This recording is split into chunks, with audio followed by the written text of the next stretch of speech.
So ಬೆಂಗಳೂರಿನಲ್ಲಿ ದಿನೇ ದಿನೇ ಜಾಸ್ತಿ ಆಗ್ತಾ ಇದೆ ನೀರಿನ ಸಮಸ್ಯೆ. ಶುದ್ಧ ನೀರಿನ ಘಟಕದ ಮುಂದೆ ಸಾಲುಗಟ್ಟಿ ನಿಂತಿದ್ದಾರೆ ಜನ. ಇದು ಎಲ್ಲ ಏರಿಯಾಗಳಲ್ಲೂ ಇಲ್ಲ, ಕೆಲವು ಏರಿಯಾಗಳಲ್ಲಿ ಮಾತ್ರ. ಕೆಲವು ಏರಿಯಾದಲ್ಲಿ ತುಂಬ ಚೆನ್ನಾಗಿ ನೀರು ಬರ್ತಾ ಇದೆ ಶುದ್ಧ ಕುಡಿಯುವ ನೀರಿನ ಘಟಕಗಳಲ್ಲಿ. KR ಪುರಂನ ಹೊರಮಾವು ಬಳಿ ಕ್ಯಾನ್ ಹಿಡಿದು ನಿಂತಿದ್ದಾರೆ ಜನ. ನೋಡ್ತಾ ಇದ್ದಾರೆ ದೃಶ್ಯದಲ್ಲಿ, ಕ್ಯೂ ನೋಡಿ ಯಪ್ಪ. ಒಂದೊಂದು ಕ್ಯಾನ್ 25 ಲೀಟ್ರ್ ನೀರು ತಗೊಂಡೋಗೋಕ್ಕೆ ಎಷ್ಟು ಕಷ್ಟ ಬೀಳ್ತಾ ಇದ್ದಾರೆ ನೋಡಿ ಜನ ಬೆಂಗಳೂರಿನಲ್ಲಿ ಶುದ್ಧ ಕುಡಿಯುವ ನೀರಿನ ಘಟಕದ ಮುಂದೆ. ಅದೇನೋ ಈಗ ಒಬ್ರಿಗೊಂದೇ ಕ್ಯಾನು ಅಂತ ಬೇರೆ ಮಾಡಿದಾರಂತೆ ಕೆಲವು ಕಡೆ ರೂಲ್ಸು. ರಾತ್ರಿ ಆದರೂ ನೀರಿಗಾಗಿ ಮಹಿಳೆಯರು, ಮಕ್ಕಳು, ವೃದ್ಧರು ಕ್ಯೂ ನಿಂತಿರೋದನ್ನು ನೋಡ್ತಾ ಇದ್ದರೆ ಬೆಂಗಳೂರಿನ ಜಲಕ್ಷಾಮ ಎಷ್ಟಿದೆ ಅಂತ ನಾವು ಹೇಳೋದೇ ಬೇಕಾಗಿಲ್ಲ. ನೀವೇ ದೃಶ್ಯ ನೋಡಿ ಅರ್ಥ ಮಾಡ್ಕೋಬೋದು. ಇಂಥ ಪರಿಸ್ಥಿತಿ ನಾವು ಯಾವಾಗಲಾದರೂ ನೋಡಿದ್ದೀವ ನಾವು ಬೆಂಗಳೂರಿನಲ್ಲಿ? ಈ ಬಗ್ಗೆ ಕೂಡ ಮತ್ತಷ್ಟು ಮಾಹಿತಿ ನನ್ನ ಕೊಲೀಗ್ ಲೋಕೇಶ್ ಅವರಿಂದ ಪಡ್ಕೊಳ್ಳೋಣ. ಲೋಕೇಶ್, ಆ ಕ್ಯೂ ನೋಡಿಬಿಟ್ರೆ ಇದು ನಿಜಕ್ಕೂ ಇದು ಬೆಂಗಳೂರು ಅಂತ ಅನ್ನಿಸ್ಬಿಡುತ್ತೆ. ನಾವು ಅಬ್ಸರ್ವ್ ಮಾಡ್ತಾ ಇದ್ದೀವಿ, ಎಸ್ಪೆಷಲಿ ಬೆಂಗಳೂರು ಹೊರವಲಯದಲ್ಲೇ ಈ ರೀತಿ ನೀರಿನ ಕ್ಷಾಮ ಉಂಟಾಗೋದಕ್ಕೆ ಏನು ಕಾರಣ ಅಂತ ಲೋಕೇಶ್?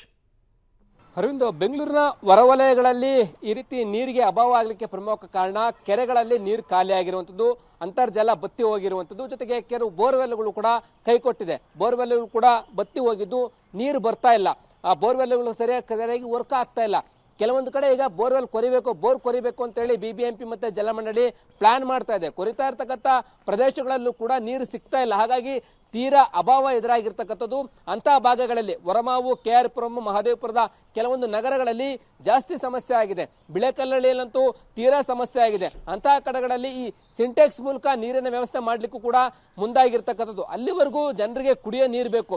ಇಂಥ ಶುದ್ಧ ಕುಡಿಯುವ ನೀರಿನ ಘಟಕಗಳಲ್ಲಿ ತರ್ತಾರೆ. ಅಲ್ಲಿ ಇರ್ತಕ್ಕಂಥ ನೀರುಗಳಿಗೆ ಜನ ಕ್ಯೂನಲ್ಲಿ ನಿಂತು ಹಿಡಿದುಕೊಳ್ಳುವಂಥ ಪರಿಸ್ಥಿತಿ ನಿರ್ಮಾಣ ಆಗಿರುವಂಥದ್ದು. ಆ ದೃಶ್ಯಾವಳಿಯನ್ನು ಗಮನಿಸ್ತಾ ಹೋಗ್ತಾ ಇದ್ರೆ ನಿಜಕ್ಕೂ ಬೆಂಗಳೂರಿನಲ್ಲಿ ಇಂತಹ ಪರಿಸ್ಥಿತಿ ನಿರ್ಮಾಣ ಆಗಿದೆ. ಇದನ್ನು ಮಾರ್ಚ್, ಇನ್ನ ಏಪ್ರಿಲ್ ಮತ್ತೆ ಮೇ ತಿಂಗಳಲ್ಲಿ ಯಾವ ರೀತಿಯಾದಂಥ ಸಮಸ್ಯೆ ಎದುರಾಗಬಾರ್ದು ಅಂತ ಊಹೆ ಮಾಡಲಿಕ್ಕೂ ಸಾಧ್ಯ ಇಲ್ಲ. ವರದಿಗಳ ಪ್ರಕಾರವಾಗಿ ಇನ್ನು 3-4 ತಿಂಗಳ ಕಾಲ ಬೆಂಗಳೂರಿನಲ್ಲಿ ನೀರಿನ ಅಭಾವ ಜಾಸ್ತಿ ಆಗುತ್ತೆ ಅಂತ ಹೇಳ್ತಾ ಇರುವಂಥದ್ದು. ಈಗಲಿಂದನೇ ಜನ ಮಧ್ಯರಾತ್ರಿ, ರಾತ್ರಿ ಹಗಲು ಅಂತ ಹೇಳ್ದೇನೆ ನೀರಿಗೋಸ್ಕರ ಕ್ಯೂ ನಿಲ್ತಾ ಇದ್ರೆ ಯಾವ ರೀತಿ ಸರ್ಕಾರ ಇದನ್ನು ನಿಭಾಯಿಸ್ತಿದೆ ಅನ್ನುವಂಥದ್ದೇ ದೊಡ್ಡ ಚಾಲೆಂಜ್ ಆಗಿದೆ.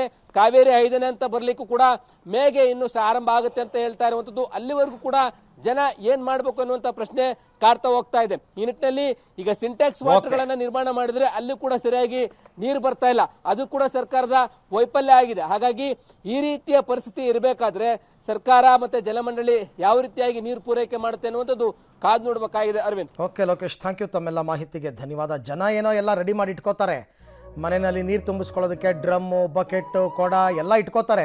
ನೀರೇ ಇಲ್ವಲ್ಲ, ಅದನ್ನು ತುಂಬಿಸಿಟ್ಕೊಳ್ಳೋದಕ್ಕೆ ನೀರು ಬಿಡಬೇಕಲ್ಲ. ನೀರಿಲ್ಲ ಅಂತಂದ್ರೆ ಇವೆಲ್ಲ ಕಲೆಕ್ಟ್ ಮಾಡಿ ಇಟ್ಕೊಂಡು ಏನು ಪ್ರಯೋಜನ? ಮುಂದಿನ ತಿಂಗಳಂತೂ ಇದು ಇನ್ನೆಷ್ಟು ಏರಿಯಾಗಳಿಗೆ ವಿಸ್ತರಣೆ ಆಗುತ್ತೋ ಗೊತ್ತಿಲ್ಲ. ವಿಪರೀತ ಸಂಕಷ್ಟಕ್ಕೆ ಹೋಗ್ತಾರೆ ಜನ.